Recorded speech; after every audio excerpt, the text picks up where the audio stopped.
Hello everyone. तो पिछली videos में हमने कवर किया था डाइजेस्टिव सिस्टम, अब हम कवर करेंगे रेस्पिरेटरी सिस्टम। ओके, तो रेस्पिरेशन अगर मैं ब्रॉडली बोलूँ तो it means the exchange of gases. ठीक है, एनिमल्स और प्लांट्स का डिफरेंट मीन होता है एक्सचेंज ऑफ गैसेस का। जैसे कि अगर मैं सेलुलर लेवल पे बात करूँ तो क्या होता है, जो हम खाना खाते हैं ना वो बर्न आउट होता है, जो कि इन टर्न एनर्जी प्रोड्यूस करता है। ठीक है, और जो सेलुलर रेस्पिरेशन है वो या तो ऑक्सीजन के साथ हो सकता है या तो ऑक्सीजन के बिना भी हो सकता है। ठीक है, फॉर्मूले की अगर अपन बात करें तो अपन ने ग्लूकोज लिया अपने खाने से plus oxygen from the outer environment which will give you energy in the form of ATP, that is called as adenosine triphosphate, plus carbon dioxide is liberated out and plus water. Okay, now ATP is basically used for many cellular activities like the muscle contraction. Okay, now talking about the respiration in humans, तो जो respiratory system है humans का वो बहुत ही ज़्यादा complex है, because as you all know कि अपन लोग बहुत ही ज़्यादा evolved organisms हैं।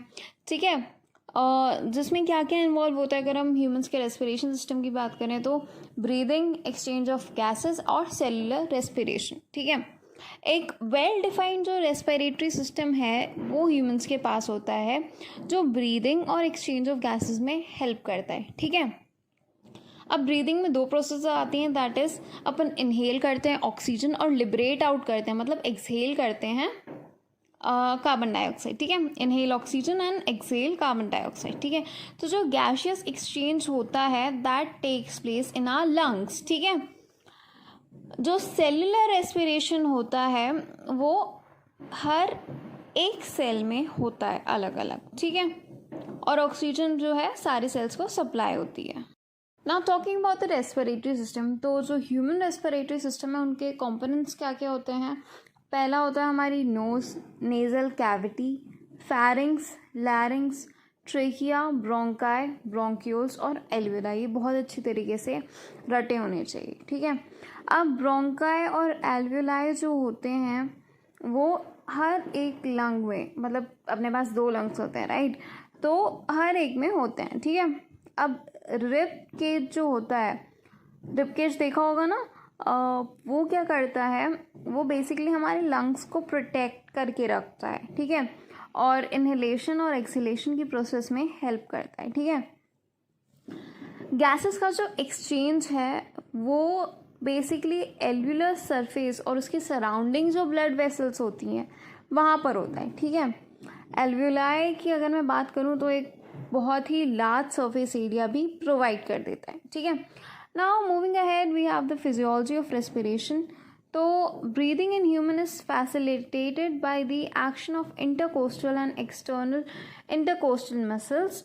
ये जो मसल्स की मैं बात कर रही हूँ ये बेसिकली हमारे रिब्स और डायफ्राम में होती है।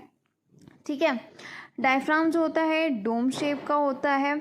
जब हम सांस अंदर लेते हैं तो वो थोड़ा सा मतलब ऐसे उठ जाता है। ठीक है, सांस छोड़ते हैं तो वो नीचे की तरफ ड्रॉप डाउन हो जाता है। ठीक है, तो यही लिखा हुआ है इसमें भी। ठीक है, जब हम एक्सहेल करते हैं तो डायफ्राम जो है रिलैक्स हो जाता है और डोम शेप का बन जाता है, और जो चेस्ट कैविटी है वो कॉन्ट्रैक्ट करती है इंटरकोस्टल मसल्स के वजह से। ठीक है, जो हवा हमने अंदर ली वो ऑक्सीजन की जो कॉन्सेंट्रेशन है हमारे एल्वुलाई में वो बढ़ा देती है। ठीक है, then the blood coming from the cell has more concentration of carbon dioxide. Carbon dioxide का कॉन्सेंट्रेशन उसमें ज़्यादा होता है। ठीक है, तो जो ब्रीदिंग है takes place due to the combined action of intercostal muscles and diaphragm. Intercostal muscles और डायफ्राम की वजह से ही हमारी जो ब्रीदिंग है वो होती है। ठीक है, लेकिन अगर मैं एक्सचेंज ऑफ गैसेस की बात करूं तो वो एक सिंपल डिफ्यूजन की प्रोसेस है। Okay, now see in this figure, the first one is your lungs, second is your ribs which are surrounding your lungs and providing them a protective environment, and third is your diaphragms. Okay, देखो जब अपन लोगों ने inhale किया तो अपने diaphragm क्या हो गए, ऊपर की तरफ, ठीक है। एक्सेल किया तो फिर से फ्लैट हो जाते हैं, okay. Now talking about the process of inhalation and exhalation, तो जब हम ऑक्सीजन को लेते हैं उस प्रोसेस को हम बोलते हैं इनहेलेशन। ऑक्सीजन को जब हम छोड़ते हैं इन the form of carbon dioxide, उसको हम बोलते हैं एक्सहेलेशन, ठीक है। एक ब्रीथ में हम इनहेलेशन और एक्सहेलेशन करते हैं, ठीक है। एक पर मतलब हम कितनी बार ब्रीथ करते हैं ये तो हम काउंट नहीं कर सकते, राइट। देखो वहाँ पर I was talking about diffusion. Diffusion क्या होता है? मूवमेंट होता है मॉलिक्यूल्स का from higher concentration to lower concentration without spending any kind of energy, okay. Diffusion की प्रोसेस की अगर मैं बात करूँ तो जैसे आप एक रूम में हो, ठीक है। आपने अपने रूम के कॉर्नर में जाके अपने आप में परफ्यूम लगाया, ठीक है। उसके बाद फिर क्या होगा, जो दूसरे कॉर्नर पे इंसान खड़ा है ना, उसे भी परफ्यूम की स्मेल आएगी। क्यों? क्योंकि वो जो परफ्यूम्स के मॉलिक्यूल्स थे वो पूरे रूम में जो है वो स्प्रेड हो जाएंगे अच्छी तरीके से, ठीक है। यही है हायर कंसंट्रेशन कहाँ था जहाँ पे आपने परफ्यूम छिड़का, लोअर कंसंट्रेशन कहाँ जहाँ वो मॉलिक्यूल्स जा रहे हैं, okay. I hope that is clear. Next, we will be discussing about cellular respiration. So, cellular respiration is basically a set of metabolic reactions occurring inside the cells to convert the biochemical energy obtained from the food into the chemical compound called as adenosine triphosphate, that is ATP. तो जैसे कि मैंने बताया कि जो हम खाना खाते हैं उससे मिलने वाली एनर्जी जो होती है, बायोकेमिकल एनर्जी जो हमें मिली फूड से, उसको केमिकल कंपाउंड्स में जो एडिनोसाइन ट्राइफॉस्फेट है उसमें कन्वर्ट करता है, ठीक है। यही होता है सेलुलर रेस्पिरेशन. क्यों कन्वर्ट करता है? क्योंकि एटीपीज जो हैं वो हमारी मसल कॉन्ट्रैक्शन के लिए काम आते हैं, ठीक है। अब देखो मेटाबॉलिज्म क्या होता है. Metabolism is basically set of chemical reactions carried out for maintaining the living state of cells in an organisms, ठीक है. दो टाइप का होता है, अभी हम देखते हैं कौन से. Catabolism and anabolism. तो कैटाबॉलिज्म क्या होता है?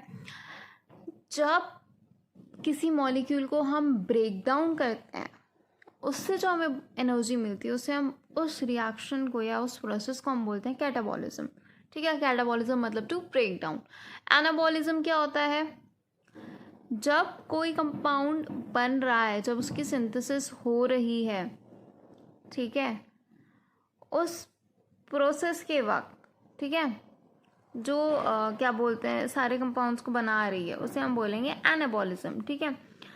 तो इसलिए जो रेस्पिरेशन वाली प्रोसेस है वो एक कैटाबॉलिक प्रोसेस है, राइट, क्योंकि इसमें मॉलिक्यूल्स का ब्रेक डाउन हो रहा है, राइट. जैसे कि ग्लाइकोलाइसिस है, क्रेब्स साइकिल्स है, ये तुम लोग बाद में जाके पढ़ोगे, ठीक है. ये एक इम्पॉर्टेंट सेलुलर रेस्पिरेशन में हेल्प करता है.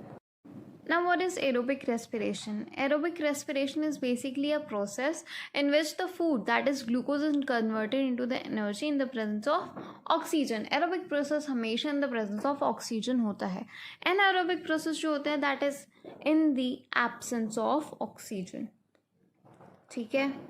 तो जो जनरल इक्वेशन की अगर मैं बात करूँ जो आता है वो है ग्लूकोज जो हमने फूड से लिया plus oxygen which will liberate carbon dioxide plus water और एनर्जी, ठीक है.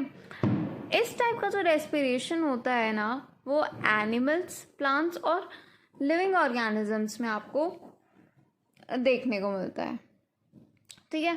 तो अगर मैं डेफिनेशन एक बार पढ़ूँ तो aerobic respiration is basically a process in which the food that is glucose is converted into the energy in the presence of oxygen. ये एक चीज़ बहुत इंपॉर्टेंट है, in the presence of oxygen. Respiration in lower animals. Lower animals में जो एक proper well defined respiratory system होता है जैसे कि लंग्स, एल्विलाई, एक्सेट्रा जो होता है वो उनमें नहीं देखा जाता, ठीक है. तो उनमें जो रेस्पिरेशन होता है वो that is through simple exchange mechanism, ठीक है. जैसे कि अर्थवॉर्म हो गए, तो अर्थवॉर्म में रेस्पिरेशन उनके स्किन के थ्रू होता है, ठीक है. जैसे फिशेस हो गई, फिशेस में आपने देखा होगा गिल्स होते हैं. लाइक हम जब बचपन में मछली ड्रॉ करते थे तो ऐसे ऐसे कुछ बनाते थे ना, उसकी बॉडी पे स्केल्स जो हैं वो बनाते थे, तो वो उनके लिए गैशियस एक्सचेंज में हेल्प करती है, ठीक है। इंसेक्ट्स हो गए जैसे अपने कॉकरोचेस वगैरह, तो उनमें ट्रेकियल सिस्टम होता है, ठीक है, जो एक नेटवर्क होता है ट्यूब्स का, जहाँ से एयर जो है वो सर्कुलेट होती है और गैशियस एक्सचेंज होता है। फ्रॉग जो होता है वो भी अपनी स्किन के थ्रू ब्रीथ करता है। ये देखो डायग्राम में, ये कॉकरोच का रेस्पिरेटरी सिस्टम है, इसमें स्पाइरिकल्स हैं, ट्रेकियल ट्रंक है, राइट। तो जो उसके स्पाइरिकल्स होते हैं ना, वो उनके थ्रू ब्रीथ करता है, okay. Moving ahead we have respiration in muscles. Muscles में कैसे रेस्पिरेशंस होती है, तो muscles in respiration can be anaerobic when there is not enough oxygen. मतलब ये कब होता है, जब हम मतलब ऐसा होता है ना, अपन जिम करके आते हैं या बहुत ज़्यादा दौड़ के आते हैं, तो उतनी अपन जब बहुत ज़्यादा दौड़ते हैं फिर अपन एक टाइम के बाद हाफने लगते हैं, ओके, हमें सांस नहीं आ रही होती है, दैट इज़ कि हमारे बॉडी में ऑक्सीजन की कमी हो जाती है, ठीक है। तो उसमें क्या हो जाता है, जो हमारी बॉडी का ग्लूकोज होता है ना, वो कार्बन डाइऑक्साइड और लैक्टिक एसिड में टूट जाता है, ठीक है। उसकी वजह से क्या होता है, लैक्टिक एसिड जो है वो जाके कलेक्ट हो जाते हैं हमारी मसल्स में, उसकी वजह से हमारे पैरों में दर्द होता है, राइट। हमारी जो मसल्स है ना, उनमें क्रैम्प्स आ जाते हैं, उनमें दर्द होने लगता है, तो that is called as lactic acid का डिपोजिशन, ओके। यहाँ देखो, अब अगर मैं रेस्पिरेशन प्लांट्स की बात करूँ तो एनिमल्स और ह्यूमंस की तरह इनके पास भी एक स्पेशलाइज स्ट्रक्चर तो नहीं होता गैसेस एक्सचेंज के लिए, लेकिन हमने पढ़ा था एक चैप्टर में कि इनके पास स्टोमेटा होते हैं जो इनकी लीव्स पे प्रेजेंट होता है। स्टोमेटा में क्या होते हैं, गार्ड सेल्स होते हैं, राइट। इनके पास स्टोमेटा और लेंटिकल्स होते हैं। लेंटिकल्स कहाँ प्रेजेंट होते हैं, स्टेम्स पे, ठीक है, जो कि इनके एक्सचेंज ऑफ गैसेस में इन्वॉल्व होते हैं, ठीक है। अगर मैं एनिमल से कंपैरिजन करूँ, plant root stems and leaves, तो उनका बहुत लोअर रेट है, ठीक है, रेस्पिरेशन का, ओके। प्लांट्स बेसिकली क्या लेते हैं, प्लांट्स लेते हैं कार्बन डाइऑक्साइड, लिबरेट क्या करते हैं, दे लिबरेट आउट ऑक्सीजन, ओके। ये हमने दूसरे चैप्टर में पढ़ा हुआ है already. Talking about transpiration, transpiration is basically a biological process जहाँ पे water is lost in the form of water vapors from the aerial part of the plant, ठीक है। देखो, फर्स्ट वाले पार्ट में water is absorbed from the roots, second में water travels up through the plant, third वाले में क्या हुआ, water vapors lost from leaf portion, transpiration, ठीक है। तो this is process basically occurs through stomata, जहाँ पे एक्सचेंज ऑफ गैसेस होती हैं, ठीक है। Transpiration basically helps in transportation of waters from roots to the upper part of the plant and this is explained by few mechanisms like I will be explaining you. Loss of water especially from leaves acts as a straw effect and pulls water upward from the roots, ठीक है। Transpiration जो है वो basically excretory mechanism में help करता है, और plants का जो एक्सेस वाटर हम कभी कभार डाल देते हैं ना अपने प्लांट्स में, तो उनको रिमूव आउट करने में भी हेल्प करता है, ठीक है। Now we will see about why do we need lungs, हमें लंग्स की आवश्यकता क्यों होती है। अगर मैं यूनिसेलुलर ऑर्गेनिजम्स की बात करूँ, जैसे अमीबा, जहाँ पे एक्सचेंज ऑफ गैसेस जो है वो बॉडी सरफेस के थ्रू ही होता है, उसको प्रोसेस को हम क्या बोलते हैं, ऑस्मोसिस, ठीक है। लोअर एनिमल्स में हमने देखा अर्थवॉर्म जैसे कि है, उनका मॉइस्ट स्किन के थ्रू एक्सचेंज होता है, ठीक है। तो उनमें जो ऑक्सीजन की सप्लाई है वो सफिशिएंट है, लेकिन अपन तो ऐसे नहीं कर सकते ना कि बॉडी सरफेस के थ्रू अपन को ऑक्सीजन मिल रही है या अपनी स्किन के थ्रू अपन को ऑक्सीजन मिल रही है, राइट। तो वो बहुत ही ज़्यादा कम क्वांटिटी में अपन लोगों को मिलेगी, ठीक है। इसलिए हमारे पास जो है एक प्रॉपर वेल डिफाइंड जो रेस्पिरेटरी सिस्टम होता है वो होता है, लंग्स होते हैं, ठीक है। लंग्स के पास क्या होता है, दो लोब्स होते हैं, right lobe and left lobe, ठीक है। लेफ्ट लोब जो होता है वहाँ पे अपन नॉच ऑफ हार्ट देख सकते हैं, ओके। तो जो एनिमल्स होते हैं जैसे जैसे वो कॉम्प्लेक्स होते जाते हैं, जैसे कि मैंने अभी बताया, तो उनकी ऑक्सीजन की डिमांड बहुत ज़्यादा हो जाती है, जो कि डिफ्यूजन के साथ ही सिर्फ पूरी नहीं हो सकती, ठीक है। डिफ्यूजन जो है वो लोअर एनिमल्स के लिए ठीक है। तो इसीलिए क्या होता है, जो डिफ़िकल्टी होती है ब्रीथ करने में, इसलिए हमें एक वेल डिफाइंड प्रॉपर सिस्टम चाहिए, क्योंकि हम एक इवॉल्व्ड ऑर्गेनिजम्स हैं, ठीक है। एल्वियोलाई जो होता है, जो लंग्स में प्रेजेंट होता है, जैसे कि मैंने आप लोगों को बताया था, that basically provides a large surface area that is required for the gas exchange, okay.